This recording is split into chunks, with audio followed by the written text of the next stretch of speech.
Hello, this is Mathiyazhagan. நம்ம இந்த video சீரிஸில் லிங்குவிஸ்டிக்ஸ் டெக்னிக்கல் டேர்ம்ஸ் அதுக்கான தமிழ் டெஃபினேஷன்ஸும் பார்த்துருக்கோம். இப்போது ஹியூமன் லாங்குவேஜோட ப்ராப்பர்ட்டிஸ் பார்த்துட்டு இருந்தோம். அதில் என்னென்னா இப்போ என்ன பார்க்க போகிறோம் அப்படின்னு சொன்னால் ஆர்பிட்ரரினஸ் பார்க்க போகிறோம். ஆர்பிட்ரரினஸ் அப்படின்னா என்னென்னா அது வந்து தன்னிச்சையானது அப்படின்னு தமிழில் சொல்லுவாங்க. என்ன தன்னிச்சையானது அப்படின்னா லிங்குவிஸ்டிக்ஸ் ஃபார்ம்ஸுக்கும் அதுக்கான மீனிங்க்கும் வந்து நம்ம வந்து தன்னிச்சையாக புரிஞ்சுக்கிறோம் அப்படின்னு சொல்கிறாங்க. லிங்குவிஸ்டிக்ஸ் ஃபார்ம்ஸ் அப்படின்னா என்னென்னா நம்ம எழுதுகிறோம்ல எழுத்து மொழி, இதை வந்து லிங்குவிஸ்டிக்ஸ் ஃபார்ம்ஸ்னு சொல்லலாம். இப்போது நான் துணைக்கால் போட்டு யா போட்டு புள்ளி வச்சுருக்காங்க, நாய் அப்படின்னு எழுதியிருக்காங்கன்னா ஆக்சுவலாக அந்த லிங்குவிஸ்டிக்ஸ் ஃபார்முக்கும் நாயின்னு ஒரு இடத்துல எழுதியிருக்குன்னா அதை இமேஜின் பண்ணிக்கோங்க. அதுக்கும் இப்போது ஒரிஜினலாக க்ரியேச்சரான அந்த அனிமலுக்கும் இந்த எழுத்துக்கும் அதுக்கும் எந்த விதமான தொடர்பும் கிடையாது. ஆனால் வந்து நாய் அப்படின்னு எழுதிருந்துச்சுன்னா நம்மளுக்கு ஆட்டோமேட்டிக்காக வந்து அந்த அனிமல் ஞாபகத்துக்கு வந்துடும். இப்படி ஆட்டோமேட்டிக்காக நம்மளுக்கு ஞாபகத்துக்கு வந்துடுது பார்த்திங்களா. இதுக்கு பேர் தான் வந்து ஆர்பிட்ரரினஸ் அப்படின்னு சொல்லுவாங்க. அடுத்தது வந்து ப்ரொடக்டிவிட்டி அப்படின்னு சொன்னால் என்னென்னா இப்போது ஏபிசி பார்த்திங்கன்னா 26 எழுத்து தான் இருக்குது. 26 எழுத்தை வச்சு நம்ம எக்கச்சக்கமான வார்த்தைகளை கொண்டு வந்துட்டாங்க. லிமிட்டடாக வெறும் 26 லெட்டர்ஸ் தானே நம்மக்கிட்ட இருக்குது. எவ்வளோ லட்சக்கணக்கான வார்த்தைகள் வந்து நம்மக்கிட்ட இருக்குது. என்ன தான் நம்ம வந்து ஒரு நாளைக்கு 2000 வார்த்தை 3000 வார்த்தை யூஸ் பண்ணாலும் எக்கச்சக்கமாக ரெடி பண்ணி வச்சுருக்கோம் வார்த்தைகளை வந்து அந்த டைமுக்கு ஏற்ற மாதிரி எக்ஸ்ப்ரெஸ் பண்ணுறதுக்கு. இந்த மாதிரி மற்ற அனிமல்ஸ் வந்து ரெடி பண்ண முடியாது அப்படின்னு சொல்கிறாங்க. இப்போது ஒரு மங்கி இனம் இருக்குது.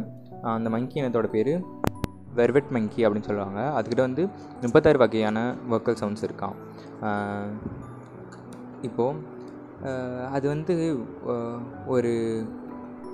ஒரு ஸ்னேக் வந்து அதை வந்து தாக்க வருதுன்னா அதோட இனத்துக்கிட்ட வந்து இப்போ சட்டர் அப்படின்ற மாதிரி ஒரு சவுண்டை ஏற்படுத்தி அதுக்கு அவேர்னஸ் ஏற்படுத்தி பாம்பு வந்துட்டுருக்கு அப்படின்னு சொல்லுது அப்படின்னு வச்சுக்கோங்களேன்.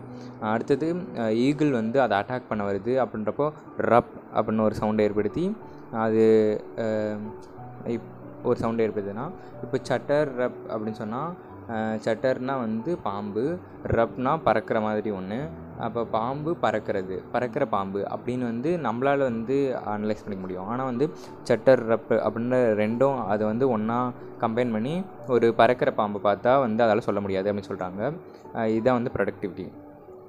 பறக்கிற பாம்பு இருக்கா அப்படின்னு சொல்லி கேட்டால் டிஸ்கவரியில் காட்டுவாங்க. அது மரத்தில் இருந்து அப்படியே லைட்டாக சுற்றிக்கிட்டே வந்து தரையில் விழுவோம். அது வந்து பறக்கிற பாம்பு அப்படின்னு சொல்லுவாங்க. இந்த மாதிரி அந்த மங்கீஸ் வந்து லிமிட்டடான சவுண்ட்ஸை தானே ப்ரொடியூஸ் பண்ணுது. இதுக்கு வந்து ஃபிக்ஸ்டு ரெஃபரன்ஸ் அப்படின்னு சொல்லுவாங்க. அதுக்கப்புறம் நம்மள்ட்ட என்ன இருக்குது அப்படின்னா கல்ச்சுரல் டிரான்ஸ்மிஷன் அப்படின்னு சொல்லுவாங்க. நம்ம ஆல்ரெடி பார்த்துருப்போம். நமக்குள்ளார இன்னேட்டாக நம்மளுக்குன்னு லாங்குவேஜுக்கான ஒரு ஜீன் இருக்குது அப்படின்னு சொல்லி பார்த்தோம். இந்த ஜீன் வந்து எல்லா லாங்குவேஜுக்கும் வந்து காமனானது, எந்த ஒரு லாங்குவேஜுக்கும் ஃபிக்ஸ்டாக கிடையாது அப்படின்னு சொல்லி பார்த்துருப்போம். அதே தான் இங்கேயும் கல்ச்சுரல் டிரான்ஸ்மிஷன் அப்படின்னு இந்த டாபிக் சொல்லுவாங்க. இப்போது தமிழ் பேசுகிற ஒரு பேரண்ட்ஸ்க்கு ஒரு குழந்தை பிறகுது அப்படின்னு வச்சுக்கோங்களேன். அது வந்து அமெரிக்காவில் இருக்கவங்க அந்த குழந்தைய பிறந்தோடனே அடாப்ட் பண்ணி கொண்டு போயிட்டாங்க.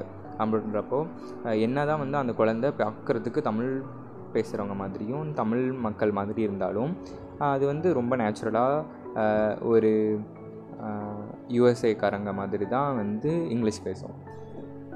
இது வந்து கல்ச்சுரல் டிரான்ஸ்மிஷன் சொல்லுவாங்க. இந்த மாதிரி இது எந்த ஒரு பேரியரும் இல்லாமல் தானாக போயிட்டு வேறு லாங்குவேஜ் கற்றுக்கிற அளவுக்கு நம்மளுக்கு எபிலிட்டி இருக்குல்ல, இது வந்து கல்ச்சுரல் டிரான்ஸ்மிஷன் அப்படின்னு சொல்லுவாங்க. அடுத்தது டியூவாலிட்டி அப்படின்னு சொல்லுவாங்க. டியூவாலிட்டி அப்படின்னா என்னென்னா அதில் என்ன சொல்கிறாங்க அப்படின்னா லாங்குவேஜ் வந்து இப்போது NIB அப்படின்னு ஒரு 3 கிராஃப் இருக்குதுன்னு வச்சுக்கோங்களேன். NIB இப்படின்னு தனித்தனியாக சொன்னோம்னா அதுக்கு எந்த மீனிங்கும் கிடையாது. ஆனால் நிப் அப்படின்னு சொன்னோன்னா அதுக்கு ஒரு மீனிங் இருக்குது. பின் அப்படின்னு சொன்னால் அதுக்கு ஒரு மீனிங் இருக்குது. BIN NIB இது பாருங்கள், இந்த 3 இதை வச்சு நம்ம 2 வேர்ட்ஸ் கொண்டு வந்துட்டோம். இந்த மாதிரி நம்மளால் இப்படி ஒரு விதத்தில் NIB அப்படின்னு ஒரு மீனிங் சொல்லி ஒரு மீனிங் கொண்டு வர முடியுது. BIN அப்படின்னு சொல்லி ஒரு மீனிங் கொண்டு வர முடியுது. இந்த மாதிரி லெவல்ஸாக நம்ம மீனிங் கொண்டு வரோம்ல, இதை வந்து டியூவாலிட்டி அப்படின்னு சொல்லுவாங்க. இந்த டியூவாலிட்டி நம்மள்ட்ட இருக்கனால தான் வந்து நம்மள்ட்ட எக்கச்சக்கமான வார்த்தைகள் வந்திருக்கு. இதுதான் வந்து ஹியூமன் லாங்குவேஜுக்கும் அனிமல் லாங்குவேஜுக்கும் உள்ள டிஃப்ரென்ஸ்.